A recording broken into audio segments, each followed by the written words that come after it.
हार में जीत। बहुत समय पहले की बात है। भारत के सुदूर दक्षिण में एक छोटा सा राज्य स्थित था। राजा द्वारा राज्य का संचालन शांतिपूर्ण रीति से किया जा रहा था। एक दिन अचानक उसे खबर मिली कि एक बड़े राज्य की सेना की एक बड़ी टुकड़ी उसके राज्य पर आक्रमण के लिए आगे बढ़ रही है। वह घबरा गया क्योंकि उसके पास उतना सैन्य बल नहीं था जो उतनी बड़ी सेना का सामना कर सके। उसने मंत्राना हेतु सेनापति को बुलवाया। सेनापति ने पहले ही हाथ खड़े कर दिया। वह बोला, महाराज, इस युद्ध में हमारी हार निश्चित है। इतनी बड़ी सेना का सामने हमारी सेना टिक नहीं पाएगी, इसलिए इस युद्ध को लड़ने का कोई औचित्य नहीं है। हमें अपने सैनिकों को प्राण गंवाने के बजाय पहले ही हार स्वीकार कर लेनी चाहिए। सेनापति की बात सुनकर राजा बहुत निराश हुए। उसकी चिंता और बढ़ गई। वह समझ नहीं पा रहा था कि क्यों करे और क्या ना करे। अपनी चिंता से छुटकारा पाने के लिए वह राज्य के संत के पास गया। संत को अब उसने पूरी स्थिति से अवगत कराया और बताया कि सेनापति ने तो युद्ध के पहले ही हाथ खींच लिया है। ये सुनकर संत बोले, राजन, ऐसे सेनापति को तो तुरंत उसके पद से हटाकर कारागृह में डाल देना चाहिए। ऐसा सेनापति जो बना लड़े हार मान रहा है, उसे सेना का नेतृत्व करने का कोई अधिकार नहीं है। किंतु गुरुवार, यदि मैंने उसे कारागृह में डाल दिया तो सेना का नेतृत्व कौन करेगा? राजा चिंतित होकर बोला, राजन, तुम्हारी सेना का नेतृत्व मैं करूँगा। संत बोले। राजा सोच में पड़ गया कि संत युद्ध कैसे लड़ेंगे।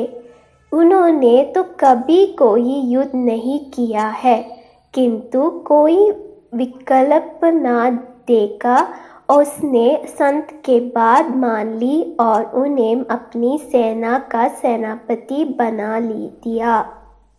सेनापति बनने के बाद संत ने सेना की कमान संभाल ली और सेना के साथ युद्ध के लिए कुछ कर दिया। रास्ते में एक मंदिर पड़ा। मंदिर के सामने संत ने सैनिक को रोका और सैनिकों से बोले, यहाँ कुछ देर रुको, मैं मंदिर में जाकर ईश्वर से पूछकर आता हूँ कि हमें युद्ध में विजय प्राप्त होगी या नहीं। ये सुन सैनिकों ने चकित होकर पूछा, मंदिर में तो भगवान की पत्थर की मूर्ति है, वहाँ कैसे बोलेगी? इस पर सेना की कमान संभाल रहे संत ने बोला, मैंने अपनी सारी उम्र दैवीय शक्तियों से वार्तालाप किया है, इसलिए मैं ईश्वर से बात कर लूँगा। तुम लोग यहीं रुककर मेरी प्रतीक्षा करो। यह कहकर संत मंदिर में चले गए। कुछ देर बाद जब वे वापस लौटे तो सैनिकों ने पूछा, ईश्वर ने क्या कहा? संत ने उत्तर दिया, ईश्वर ने कहा कि यदि रात में इस मंदिर में प्रकाश दिखाई पड़े तो हमारी विजय निश्चित है। पूरी सेना रात होने की प्रतीक्षा करने लगी।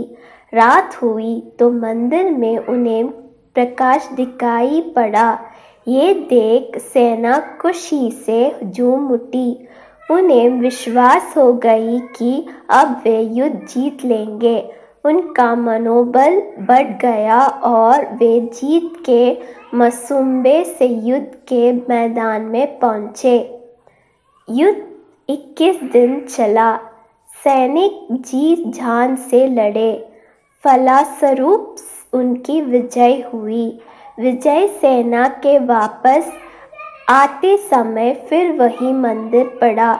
तब सैनिकों ने संत से कहा कि ईश्वर के कारण हमारी विजय हुई है, आप जाकर उन्हें धन्यवाद दे आए।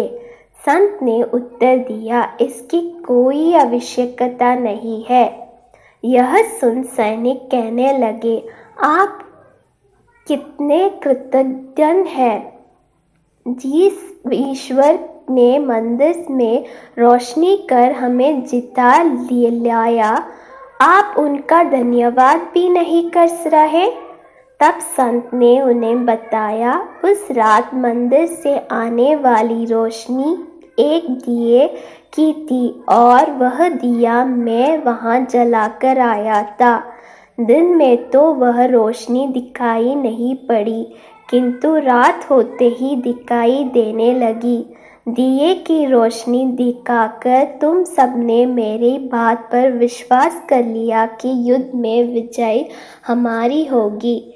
इस तरह तुम सबका मनोबल बढ़ गया और तुम जीत के विश्वास के साथ युद्ध के मैदान में गए और असंभव लगने वाली विजय तुमने प्राप्त की।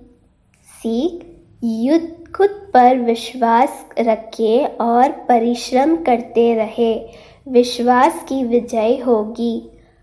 हमारी सोच ही आगे चलकर वास्तविकता का रूप लेती है, इसलिए अपनी सोच पर ध्यान दें। सदा सकारात्मक सोचें ताकि सकारात्मक परिणाम मिले।